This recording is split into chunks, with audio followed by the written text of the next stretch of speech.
Од 28 ноември секоја година започнуваат божичните пости.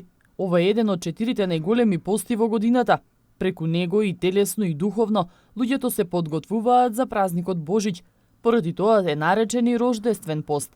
За разлика од великденскиот е полесен, затоа што не подготвува за еден радосен настан, за Христовото раѓање, вели отец Александар. Овој пост, според Ерусалимскиот свештен типик, се пости понеделник, среда и петок без зејтин, вторник и четврток е разрешено на масло, сабота и недела на риба и сите празници на риба, а и домашните слави кои што ги слави или кои што ќе отиде на слава, исто така се на риба.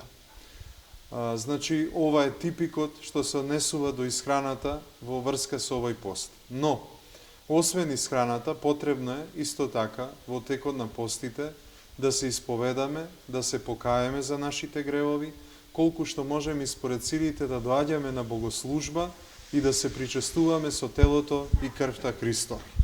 Имено во овој пост, 2 недели пред Божич, втората и првата недела пред Божич се недели посветени на богоците и на оците, со што се сеќаваме на сите оние оци, праоци, пророци, кои што пророкуваа за раѓањето Христово. Освен придржувањето кон исхраната, вели отец Александар, треба почесто да се оди на богослужба, за да се исповеда. Постот трае 40 дена, а се прилагодува според психофизичките можности на поединецот.